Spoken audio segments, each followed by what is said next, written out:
A big result for Manchester City. 2-0 away at Goodison Park. I apologize for my throat. It's not that I lack enthusiasm. My vocal cords are literally destroyed from Thursday night. A massive win for Pep Guardiola's men. O'Reilly stepping up again. I was telling City fans all season, play more of your kids. You need more youthful exuberance. You need more energy. And he steps up again with a massive goal, a huge goal in City's pursuit of Champions League football.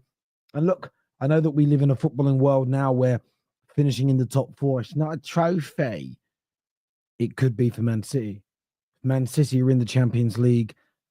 It's a higher level of probability they could win it next season. So this is huge for them, no doubt. This victory also puts Chelsea in a lot of trouble. It puts Chelsea in a precarious position. When you look at the league table now, you've got Aston Villa about to play Newcastle, but Newcastle are already 5 points ahead of them as things stand right now with the same amount of games played. Aston Villa are level on points, but with City winning, they are now 3 points away from a top 5 position. Their form has been really poor. They're away at Fulham next, who themselves have been playing well. And Chelsea fans everywhere would have been hoping that Man City drop points today. I'm not even too sure what they want out of the Villa-Newcastle game.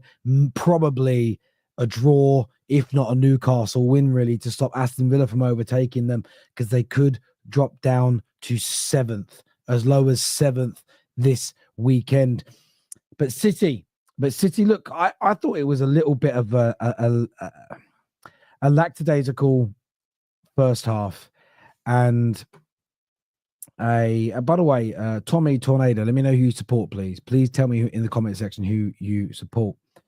Terry, what about Forest? Well, Forest, listen, Nottingham Forest are 5th. They're ahead of Chelsea by 3 points. And yeah, as I say, like, they're not playing today. So I'll talk about them more. I'll talk about it later on today. But look, even if Forest missed out, nobody expected them to do it. But we'll touch on that a little bit later. On City today, I thought it was a lackadaisical first half from both teams. I thought it was a slow tempo. I thought overall it was a pretty poor game. In the second half, though, you saw City take control. City afforded less opportunities on goal. They weren't enabling Everton. Everton in the first half, they had the opportunity from the corner from Branthwaite. Tarkowski that hit the post. They got in down the flanks on a couple of occasions.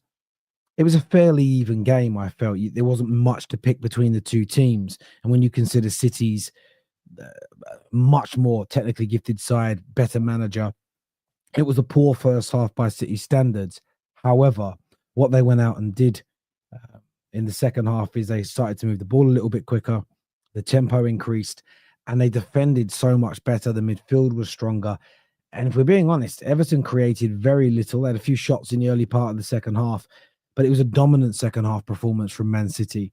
And the only reason that you would probably turn around and say it was like a closer game is basing it on the fact that the goals came late. If those goals came early in the second half and City still dominated the way they did, it would have been seen as almost a routine victory for Man City in that way. But I thought City deserved the points. O'Reilly, again, look, I got a lot of stick. I just see a man like Patrick come backstage. I got a lot of stick 2 or 3 months ago for saying that these youngsters at Man City need more opportunities. I was being told by City fans, no, we've tried everything. There are no solutions. There's nothing else that we can do.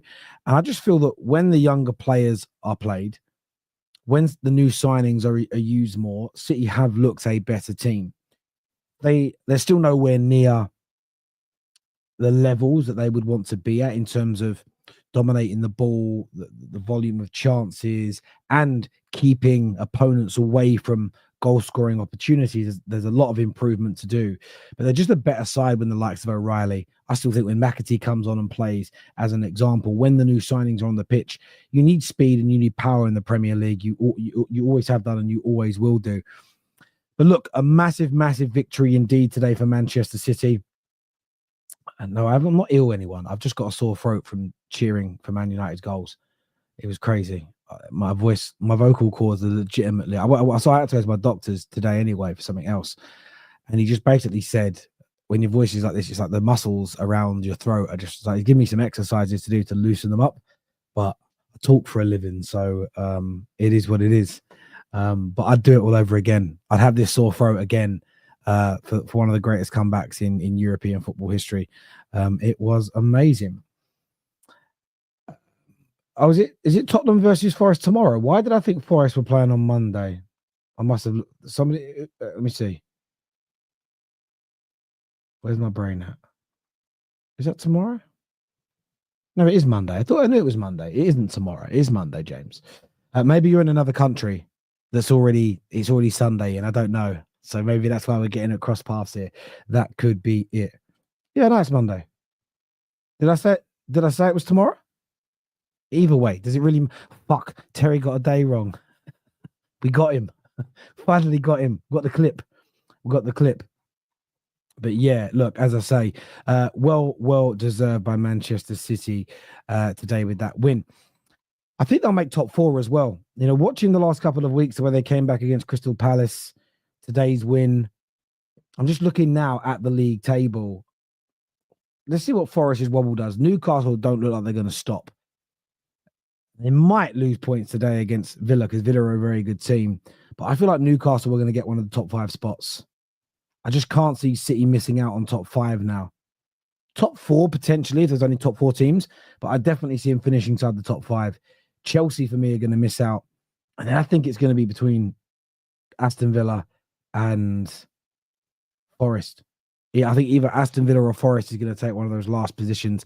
But let us know in the comments section below. Patrick's going to join me on the show now. Welcome back, Patty. Hope you're well, mate. How you doing? I'm okay. I see you were shouting a lot because of your win against Leon, which was very good, to be honest. Even though I don't like you guys, I can't lie, that was not one of the most exciting games we've seen this season, to be honest, because I thought you guys were gone. But thank you for having me, though. Now I'm doing okay. I was just watching this game that was probably one of the most boring games this weekend, to be honest. But let's not lie. We were doing the sideways passing, but big up to Pep Guardiola for the changes, because I think that game was looking for injection. So as soon as he brought in Doku, who a lot of people, believe it or not, Terry, for the past few weeks I've been saying Doku has to leave City. If somebody offers 40, they'll give him away. Why we keep telling them that they have to be patient with these youngsters. And I heard you talking about the youngsters. I am one of the guys who's been saying play the younger players. If we're struggling with speed, if we're struggling in certain games where we get tired in 60 minutes, as we have done this year, why don't you play the kids? The setup wasn't great, though, let's be honest, for this game. And I don't know if you watched the game. The game was frustrating. It was just 1,000 passes without any desire to go anywhere again. And as I said, it took another youngster again to save us. He saved us in the FA Cup.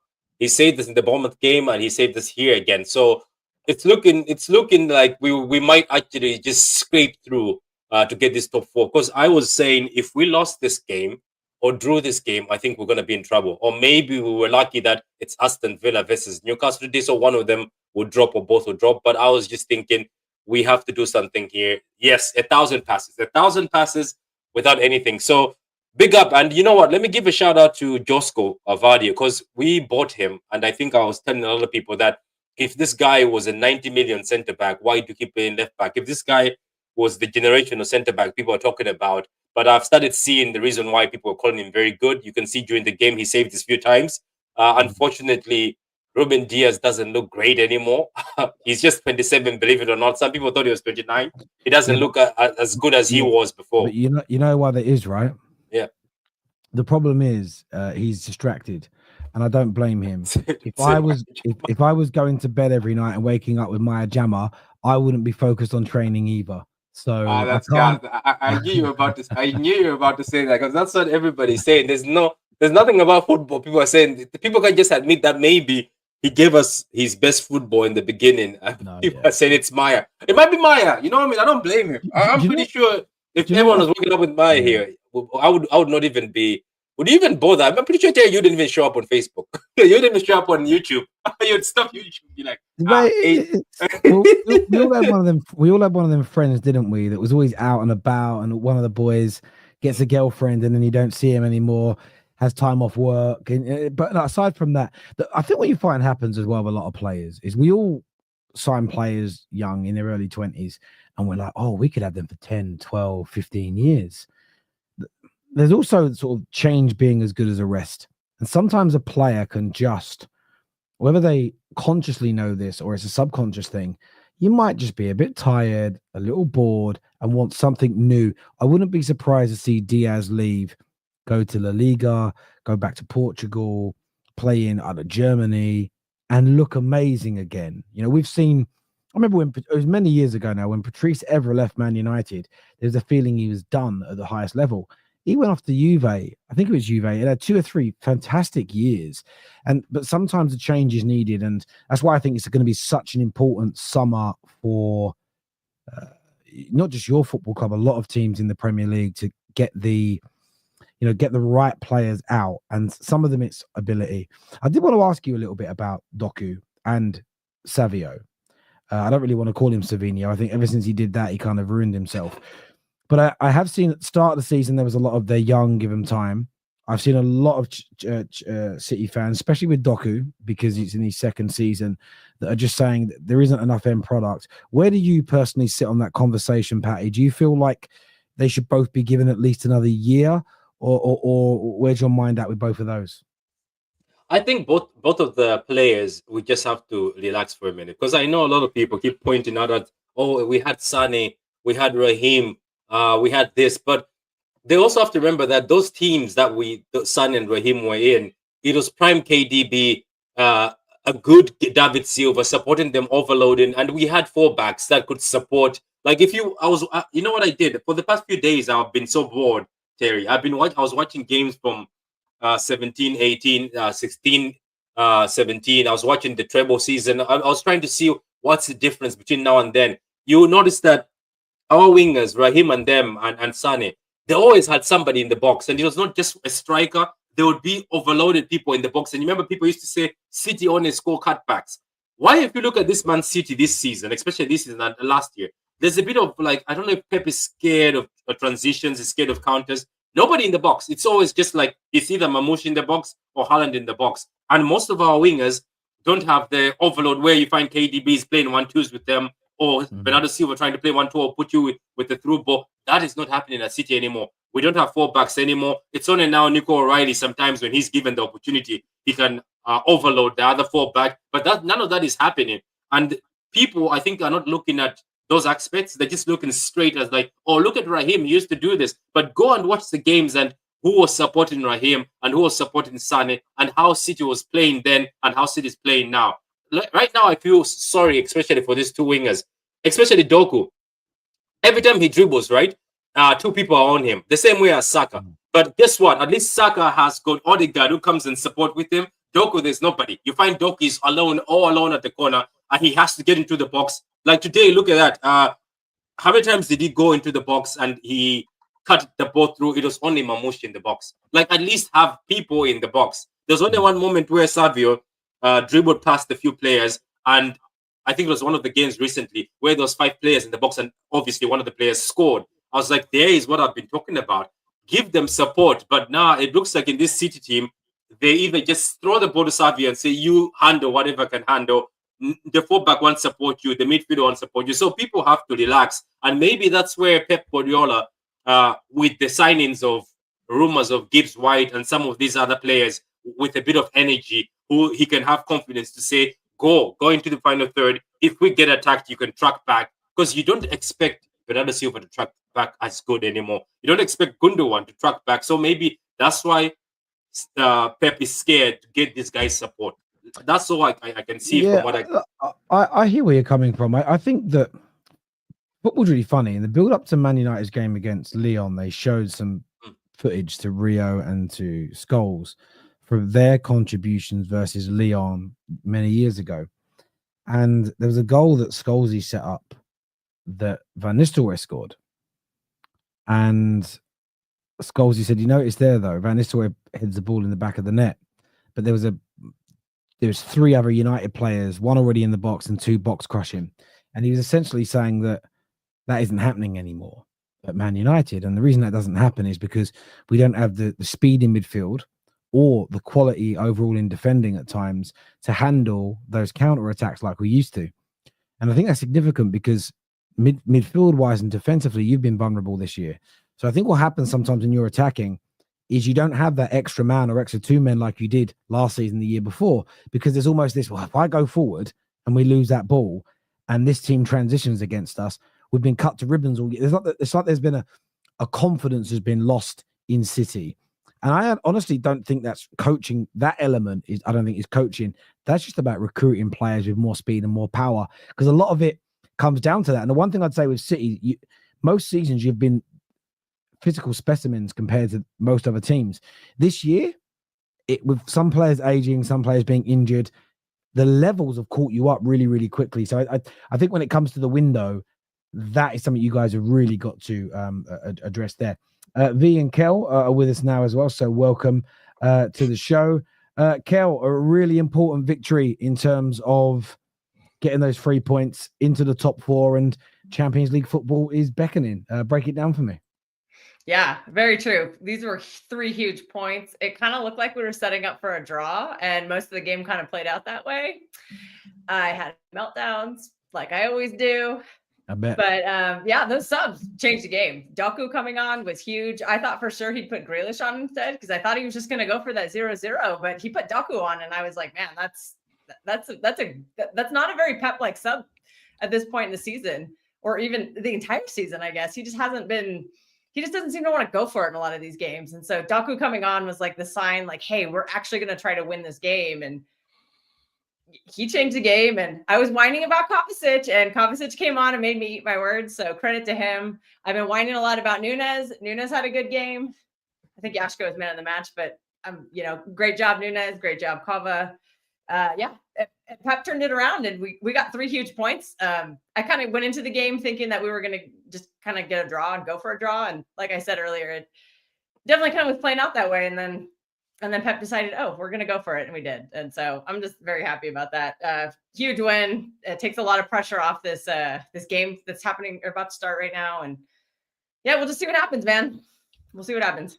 Yeah, it's a game that you guys don't necessarily need to worry about so much. It's more Chelsea that I think are looking at this game at 5:30 thinking shit for that Champions League spot now. And V, another youngster, O'Reilly, stepping up again, and proving the point that people like myself and Patrick next to you have been screaming for months. Pep, play more of these kids. They're delivering.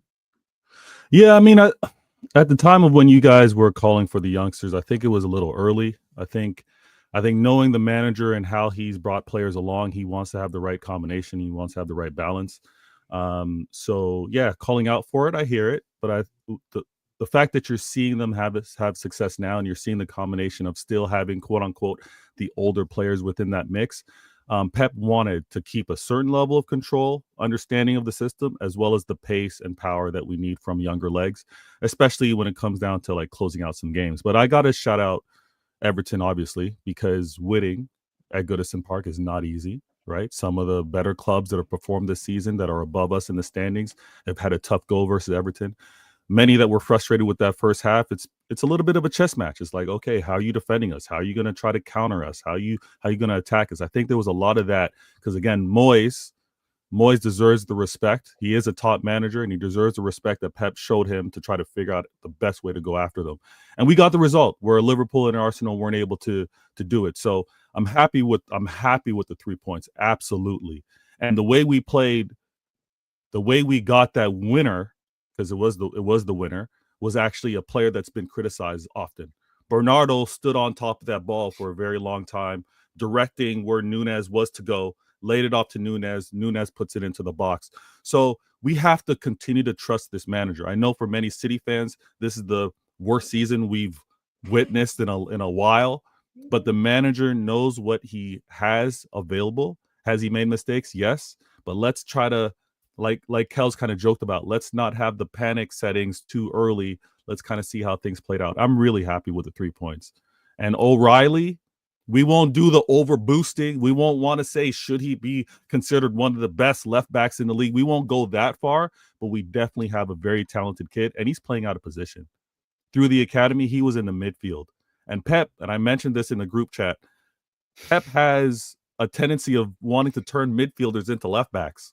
We remember Del. We remember Gomez. We remember him just Zinchenko, right? Forcing the midfielder. There's a certain level of control that he wants. And O'Reilly showed his quality early in that game. And obviously with that winner. Certainly did. Hamza, break it down for me, bro. Give me your thoughts. I feel brilliant. I don't know what to say. Terry, sorry. First, I hope you get better. If you lost your voice, I'm not ill. I shouted when for Europa League. That's what I don't want to do. I don't want to play Europa League, and I would never want to shout like that in Europa League. Professor, you know what's up? Vator, I said I don't want to play Europa League. 100%. I hear it. But you know what's funny? Terry, that's one thing I said. Pep Guardiola is too big for Europa League. Haaland is too big for Europa League. Rodri, Ballon d'Or winner. Can I ask you a question? I can't talk very loudly. Can I ask you a question? Yeah. This is where I call you out as a fraud supporter of your football club, because you say, I would never cheer like that for the Europa League. You must have cheered like that to get out of League One when you got promoted. I was a young kid. Exactly. So you must have cheered like that. An even lesser please don't let me talk over you. My voice hurts. This is where you let yourself down, Hamza. You talk about being a City fan since you were a kid, but then you're belittling competitions like the Europa League, which to the majority of your life would have been a dream. Don't disrespect football in that way.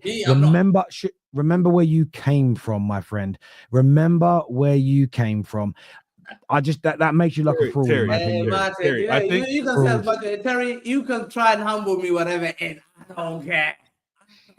Good luck with that. You know what it is, Terry. I fear to play Europa League. I didn't want to play Europa League. I told Vator I will not accept it. Pep Guardiola, Fergie's, all these guys are big for Europa League. I have respect for them in Europa League. Be humble, whatever. I don't care. I'm not being humble. I'm going to be shameless. Today, Everton away was a tough game. I was worried. I looked at the fixtures. I said, I know Chelsea are my rivals. I know they're the guys. When they drop points to Ipswich Town, I knew Everton away, Fulham away, and Villa at home. Those 3 games, I marked it on my room. I've got it marked on my room. We went to Everton, a place where Liverpool struggled, a place where Arsenal couldn't get 3 points. We walked in there, beat them 2-0. When Pep Guardiola's under pressure, I hope you guys learned this. When Man City are under pressure, they deliver. When we under huge pressure that you think Man City are going to go through this calamity, we will deliver. It's the wrong team you're doubting. Today's performance, absolutely immense. We again kept a clean sheet against Everton. Big game. Everything that everyone struggles to. Must win. Pep walked in there and we could have scored 3. They had chances, yes. But Gundogan's performance, masterclass. Fantastic defense for Vadio. Nico O'Reilly, a young left back, has come into a team where... Did you say Gundogan masterclass, Hamza? Masterclass Gundogan? You know what? Gundogan, I think, was good. What channel were you watching? What channel were you watching? I'm watching in a proper channel. Were you watching his last game at Goodison? Hamza was watching the... He scored twice. Hamza was watching the final game of the season. But he assisted. Yeah, he did assist. Yeah. And he did occupy that 18-yard box very well late in the game. That's why he didn't get taken off. Nico Gonzalez was a bit slow, and I said, you have to bring Kovacic on. Kovacic has been brilliant this season. And today again, the way we played against Everton a very tough side. They've just gone to Nottingham Forest and they beat Nottingham Forest, who are chasing top 4. They walked into the stadium and they beat them. A player like Morgan Gibbs-White that we're linked with, supposed to be elevating them. We walked in there with Nico O'Reilly, beat them so easy. To me, Nico O'Reilly today deserves credit. One of the player of the year of Man City, although he's only played for 3-4 months. That boy shows me what wingers. We haven't got wingers that scores goals. Doku doesn't score goals. Savio doesn't score goals. Nico O'Reilly was getting into the box more than our wingers. And Nico O'Reilly showed why we should be trusting. You're right. One thing you said. Why didn't you trust your youngsters? I was wrong. I was scared to throw them in the deep end. That's what you've been saying to me. I said, I don't want to put Nico O'Reilly at the beginning. But to me, I've been proven wrong. Nico O'Reilly is coming to the team and he showed composure. Brilliant, absolute performance again by a young boy. We've again had clean sheets again against Everton. The previous clean sheet was it before that as well. Crystal Palace, a remarkable remontada. Brilliant performance against and absolutely now we're comfortable. Now my job is to watch Chelsea. I'm under stress, drinking my water, hate watching Chelsea. Don't worry about Chelsea. Knowing that if I dare them, they drop points. I dare Chelsea play, they drop points. They're going back to Azerbaijan, Kazakhstan back again. Because I'm going to Milan, I'm going to Paris, I'm going to Barcelona. Book my ticket to Amsterdam. Mwah! We are enjoying it. All the hate watchers, humble yourself. We are playing Champions League next year. Because if I get my results against Villa, finito. I'm coming. We're 5 points behind Arsenal. 5 points behind Arsenal. I dare Arsenal drop points to Ipswich Town. I dare we smell blood. Hang on a minute. Let me just. You're on a great run. There's a few things I want to put. I know you're bantering a little bit, right? Earlier on, the beginning was banter from me as well. Let me just say this now. Arsenal don't give a shit about their league position now. They're going to put all their eggs in the Champions League basket. They're going to drop more points. You may close the gap, but it's almost an irrelevance. And let's be very fair about that. The same as, listen, we're not in a top 4 race or in the top, but our manager has quite publicly said we're playing kids for the rest of the season in the league, all to try and make it to the Europa League final. So I wouldn't worry about too much about that. The only thing I'm really going to challenge what you said, Hamza, is City always turn up when the pressure is on. Well, that isn't true. The pressure was on earlier on in the season to stay in the title race, and you won 1 game in 13 matches. You don't always deliver in that point. Your season has been a calamity by your standards because of how far down the league you dropped as champions. Let's not paint over that fact. It's been a terrible season, and you went out and spent £200 million to help recover it, and fair play to you for doing that. You're allowed to do it, but your narrative that whenever we're under pressure, we deliver, that's not exactly true this season, is it? This season, the 1 in 13 is because we had a lot of injury. They had players who were playing coming back too early. We had absolute injury galore. Our players were being told they needed surgery. We didn't operate on them. We operated on them back in January. We were playing with tired players who were injured. But pressure, guys. Pressure. Ask Liverpool fans. They'll tell you about pressure. United fans remember the Aguero moment. That when the pressure was on, I was going to lose my league title to Ferguson. I said, no, I'm taking that league, my first league title. When pressure was on and I was 2-0 down against Villa, I won that league. When Arsenal under pressure being top of the league last year, they dropped the league. That is pressure. When at the end of your race, you're coming to the touchline and you don't make it, that means you're a bottle jumper. Okay, I understand that, but you're not. You're not in a race though. You're already out the race. No, the top 5 for top 4, top 5. That's pressure, but you're flexing a race that you weren't even meant to be in. You're flexing a race you got relegated into. That isn't a flex, is it? Well, as poor as our form was, 1 in 13, and the fact that we are fighting to remain in this Europe, that's it's difficult, and it speaks to how difficult the league is. Come on. So okay, if you guys are flexing the sort of the fight required to be in top 4, top 5, if you're flexing it, cool. If you're flexing that, I'm not saying you're wrong. I'm just trying to ascertain what you're doing. V and Hamza are flexing, failing this season. That's fair enough on them. Fair play. I know Kel and Patrick are not backing that flexing failure. I'm flexing it too. I have nothing, Terry. We have nothing. Like Terry, we have the FA Cup, this, and the Club World Cup. That's all we can flex. The same way as you guys are flexing the Europa. I think everybody right now is just holding on to something. Because you know what, Terry? You guys win the Europa. If we win the FA Cup and make top 4, and a certain fan base doesn't win anything, we're coming for them. I think that's what everybody is doing. So no, I understand. Listen, if you guys win the FA Cup, there's no shade on that whatsoever because you enter it at that time. Man United entered the Europa League at the beginning. If you go on to win it, you flex it. I always used to feel different. The couple of times we went into the Europa League after being relegated down from the Champions League, I always felt like I've always felt like a fraud in that competition because you're only there because you've failed. If that Man United are in the Europa League because we won a trophy, so you've got that place by success, and if you win it, it's success. If you guys win a trophy, that's pure success, and that should be celebrated 100%. Yeah, you know what? I think we also have to take in context with just how the season's played out. There's been a lot of conversations on how how difficult this league has been. Has it been quality? Has it not been quality? Look at how much we're paying attention to the top 4, top 5. Look at how concentrated that is and how important it is. I think there is a level of competition that's increased this season with the likes of a Newcastle in the form that they're in. So many teams are competing for this chance of playing in Europe. We're gonna accept that we obviously didn't keep the same standards that we had having a 4-peat. And we got to battle on and be top 4, top 5 and try to flex it. I don't think it's about standards. It's not about standards. It's just the point Hamza made that every time City are under pressure, you deliver. I'm just cool. I'm having a bit of banter and calling out the fact that ain't strictly true.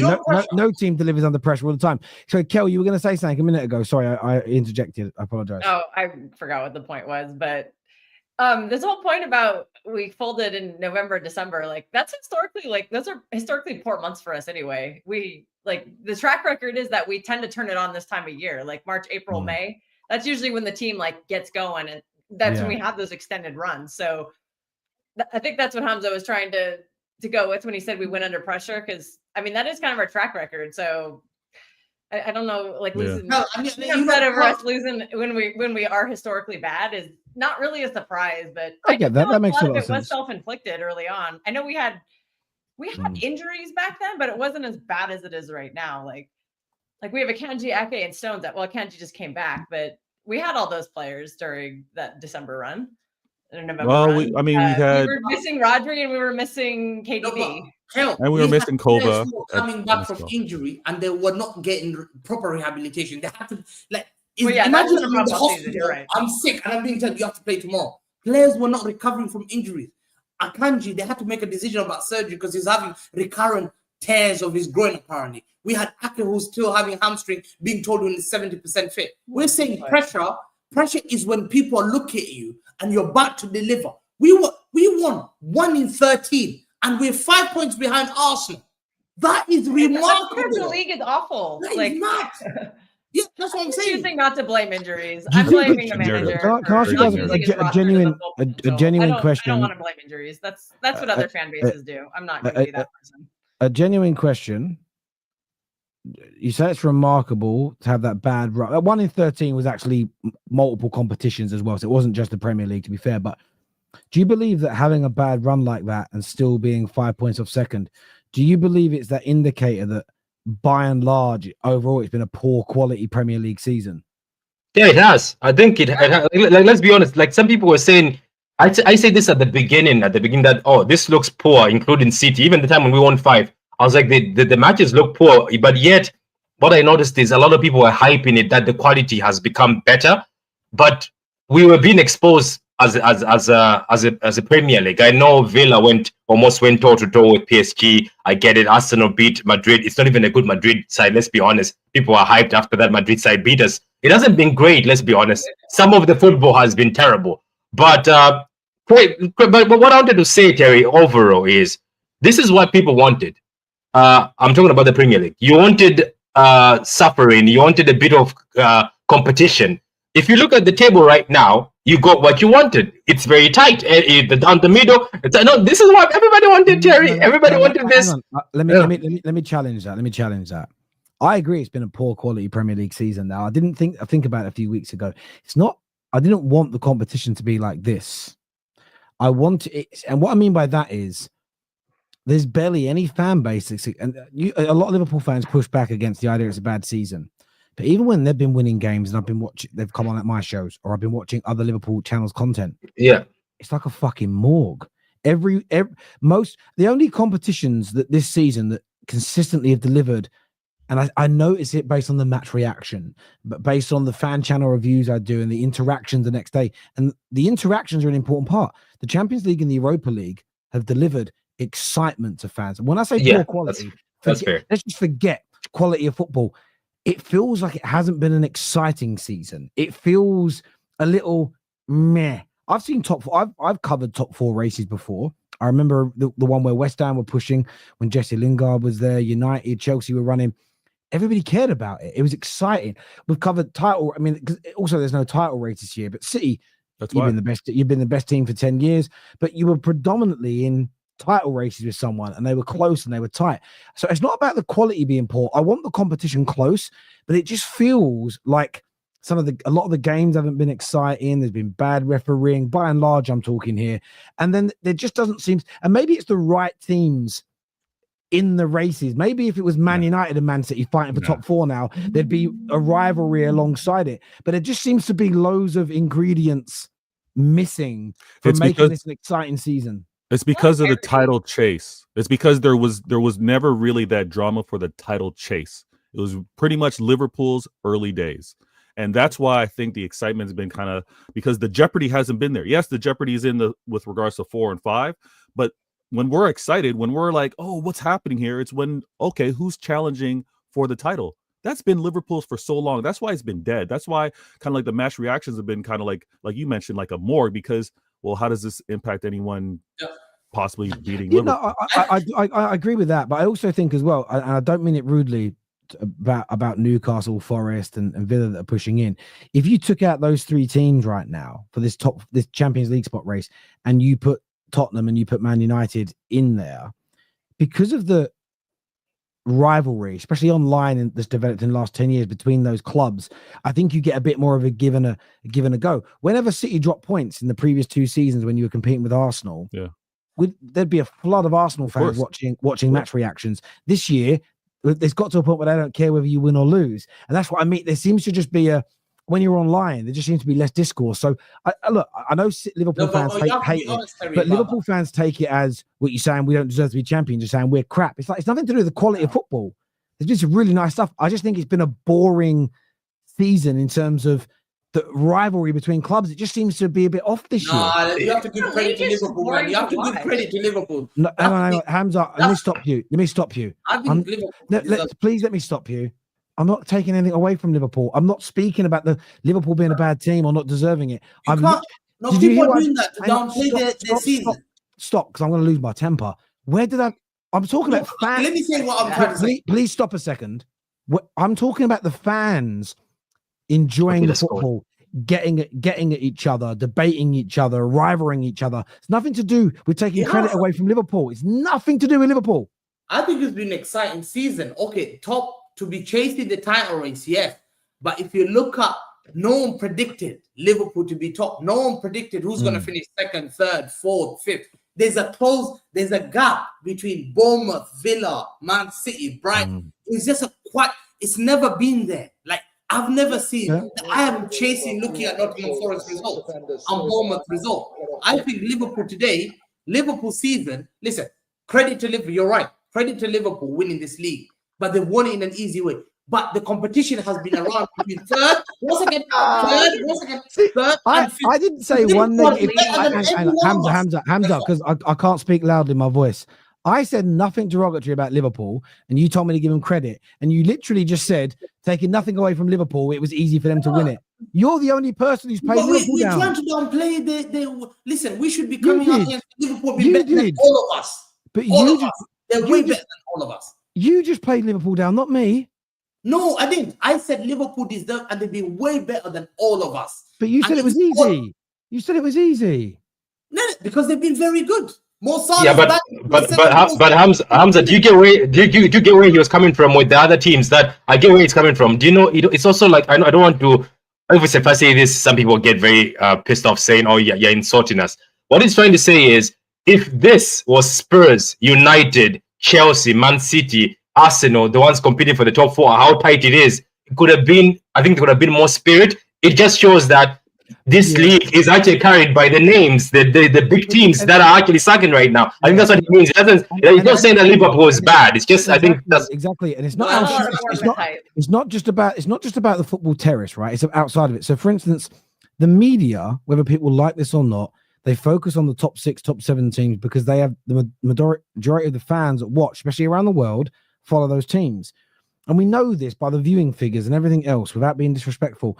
So they have to keep talking about us, even though we're not. Man United have to be spoken about more than Aston Villa that are 6th because it gets more eyeballs on their stuff. But talking about Man United is so boring right now because we're so bad. So it becomes this sort of, the frustration becomes compounded a little bit. So I think it's a combination, but I'm taking nothing away from Liverpool.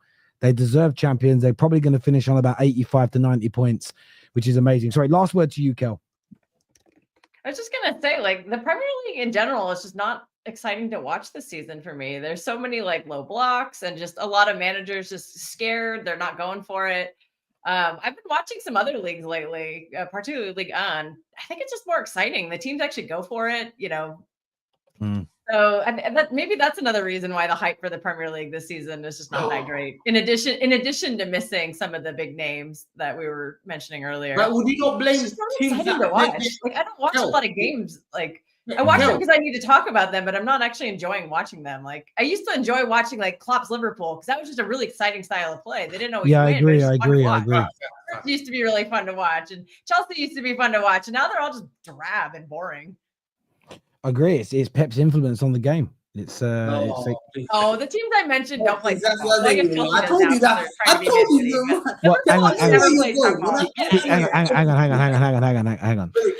hang on. Maresca certainly does, though, doesn't he? Tries to. Yeah, Maresca does. Yes, they're trying to be Man City light because they're buying all of our players. They're taking our ex coaches and stuff. But like Spurs don't play like City do. Spurs have always kind of had their own style, and Liverpool have never played like City. Klopp has always had his own thing. I agree with you on that. I was actually joking. So. Look, I want to thank you guys for coming on. Congrats on the win today. Thoroughly deserved. Thank you to everyone who has tuned in. This is going to redirect you to Hassan's channel, so go and support him. I'm going to go and try and rest my throat a little bit more because it is fucked.